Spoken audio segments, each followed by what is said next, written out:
भी दे दे। पूरी खटखट टोल कमेटी दिनेश पहलवान का स्वागत करी है, सोमी राठी जी का स्वागत करी है। बेटी से भी ज्यादा प्यार दिया है मुझे, तो मैं समझती हूँ कि आपकी बेटी का जो भी आप आशीर्वाद जो दे रहे हो, जो भी आप मान सम्मान दे रहे हो, उसको मैं सिर आंखों पे हमेशा रखूंगी। आपका कर्ज तो मैं नहीं चुका पाऊंगी कभी भी। जैसे एक बेटी अपने माँ बाप का कर्ज कभी चुका नहीं पाती है, तो आपका कर्ज भी मैं कभी अदा नहीं कर पाऊंगी, चाहे मैं कुछ भी कर लूँ जिंदगी में। लेकिन बस एक विश्वास दिलाती हूँ आपको कि आपका मान सम्मान, आपकी इज्जत मेरी सिर आंखों पे सदा रहेगी, और उसको उसके मान सम्मान पे कभी आँच नहीं आने दूंगी।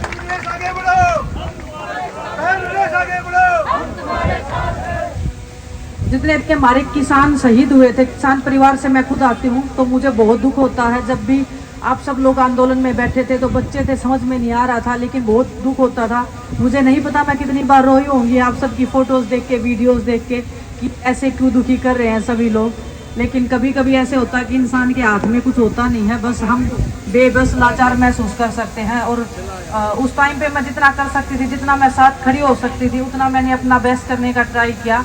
और जब हम मुसीबत में थे तो मेरा ये पूरा परिवार मेरे साथ में खड़ा था, वो मेरी ताकत था, वो हम सब की हिम्मत था।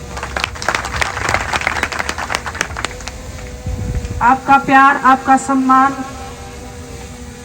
मेरे में मैं इतनी पावरफुल भी नहीं हूँ कि मैं कुछ बहुत बड़े वादे कर दूँ आपको, बहुत बड़ी एक आशा के साथ में आपको वो दिलवा दूँ। लेकिन मैं एक विश्वास दिलाती हूँ कि मैंने कुश्ती की है हमेशा से। मुझे पता है खिलाड़ी कैसे तैयार होता है, मुझे पता है कि खिलाड़ी को कितने सेक्रीफाइस करने पड़ते हैं।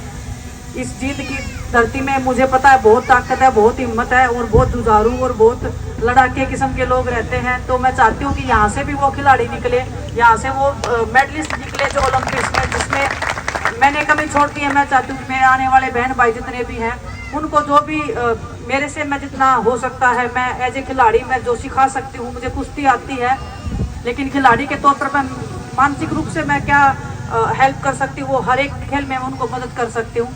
तो आपकी जो भी आज्ञा, आपका जो भी आशीर्वाद रहेगा। मुझे नहीं पता जो भी राजनीतिक बातें कर रहे हैं, मैं बहुत दिन से मेरे पे बहुत ज़्यादा प्रेशर भी है, प्रेशर भी नहीं बोलूँगी, लेकिन आपकी उम्मीदें हैं मेरे को ऊपर। मुझे पता है कि आपकी जो उम्मीदें, आशाएं हैं मेरे से बढ़ गई हैं कि आपकी बेटी आपके लिए कुछ करे। लेकिन मैं मानती हूँ कि परमात्मा जो भी मुझे रास्ता दिखाएगा, जो भी आप जो बड़े लोग मुझे बताएंगे, तो मैं वो करूँगी। और रही एक कुश्ती करने की बात, तो वो भी मुझे पता नहीं है भी मैं कर पाऊंगी नहीं कर पाऊंगी। अगर मैं करने पे आ गई तो इतना भी पता है कि मैं कुछ भी कर सकती हूँ। बस आप सब लोग साथ में खड़े हो। जब मैं ओलंपिक्स में जब ये सब हो रहा था, उसके बाद में मैं बहुत दुखी थी। मैं बोल रही थी अपने आप को ये, और सबको ही बोल रही थी कि मेरे से ज़्यादा बदकिस्मत कोई नहीं है। इतना सब होने के बाद में कौन ऐसे किसके साथ में होता है? आज तक पूरे हिस्ट्री में नहीं हुआ है कि ओलंपिक्स में ऐसे किसी खिलाड़ी के साथ में जब वो फाइनल में पहुंच जाए उसके पास में मेडल नहीं है। लेकिन जैसे ही मैं अपने देश में आई, आप सबका प्यार देखा, तो ये लगा कि वो मेडल तो कुछ भी नहीं था। ये जो प्यार और मान सम्मान के लिए जो हम जीते मरते हैं, वो आपने जो मुझे दिया है, वो हर एक हिंदुस्तान में हर एक खिलाड़ी का हौसला बढ़ाएगा। क्योंकि जीतने के बारे में तो मुझे पता है कि सब लोग आपके अपने बन जाते हैं, लेकिन जब दर्द में और जब तकलीफ में कोई होता है, जब आपके साथ में जो खड़ा है वो आपका अपना असली होता है। और मुझे पहचान हो गई है कि मेरे अपने कौन है, इसलिए आज मैं कंडेला की इस धरती पे आई हूँ, खड़खड़ टोल पे आई हूँ। और क्योंकि जब हम आंदोलन कर रहे थे, तो यहाँ से जो आंदोलन की जो एक ताकत, जो शक्ति में महसूस हो रही थी लास्ट जब ये आंदोलन के टाइम पे भी जब हम आए थे, तो आप सब की जो भावनाएं थी, आपका जो हमारे साथ में समर्थन था, वो देख के हमें जोश मिला था कि नहीं, लड़ाई जारी रखनी है और लड़ाई को आगे बढ़ाना है और अंत तक लेके जाना है। तो आप सबके सहयोग से ये लड़ाई आज भी चल रही है और अभी खत्म नहीं हुई है। ऐसे मत मानना आप खत्म हो गई है, वो लड़ाई चल रही है और जब तक चलती रहेगी, जब तक हमारे अंदर जान है, जब तक हम अपनी बहनों के लिए लड़ते रहेंगे, मान सम्मान की लड़ाई हम ऐसे ही जारी रखेंगे। जितना भी आपने मान सम्मान दिया है उसका मैं तहे दिल से आपकी शुक्रगुजार हूँ। और मैं चाहती हूँ कि जितना भी आपने मान सम्मान दिया है, वो मान सम्मान, आपका आशीर्वाद मेरे लिए सबसे बड़ा है, उससे बड़ा मेरे लिए कुछ नहीं है। उसी के लिए हम खिलाड़ी जीतते हैं और मरते हैं। जब आपका हाथ हमारे सिर के ऊपर आप जब टिका देते हो, तब हमें लगता है कि इससे ज्यादा ताकतवर चीज कोई नहीं है। हम कितनी भी मेहनत कर ले, कितना भी कुछ कर ले, ये आशीर्वाद के बिना हम सक्सेस नहीं हो पाते हैं। ये मैंने महसूस भी किया है और ये हमेशा से मैं बोलती भी आई हूँ। जितने भी जूनियर बच्चे हैं वो मेरे से पूछते हैं कि दीदी हम क्या ट्रेनिंग करें क्या नहीं करें, मैं ये बोलती हूँ कि अपने आचरण से जो आप लोगों का आशीर्वाद ले सकते हो, उससे बड़ी मेहनत और उससे ज़्यादा ताकत किसी चीज़ में नहीं है।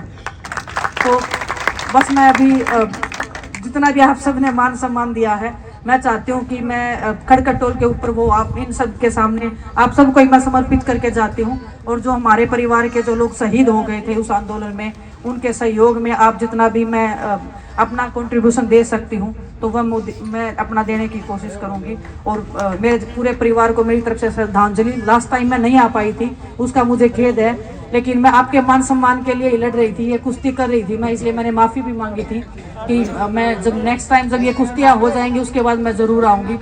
आप सब ने मुझे मौका दिया है यहाँ आने का, आपने मेरे मान सम्मान को इतना बढ़ा दिया है कि अभी मेरे को ये प्राउड फील होता है कि मेरे से ज़्यादा भाग्यशाली इस हिंदुस्तान में तो कोई नहीं होगा आज के दिन। तो बहुत बहुत धन्यवाद आप सबको।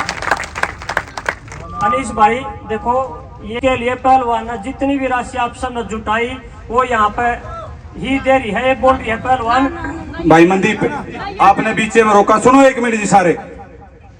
बेबे विनेश यो आपका मान सम्मान था, कैप्टन साहब पर्सनली ना को समाज की तरफ तक वहां सोमिर भाई, यो जो आपका मान सम्मान था यो आपका रहेगा। आने वाला टाइम में बेबे किसी ऊंचा उद्दा पे बैठी यो समाज इस फालतू लेना आ जाएगा ऊंचा उद्दा पे बैठा पास, लेकिन यो मान सम्मान आपका है और आपका रहेगा।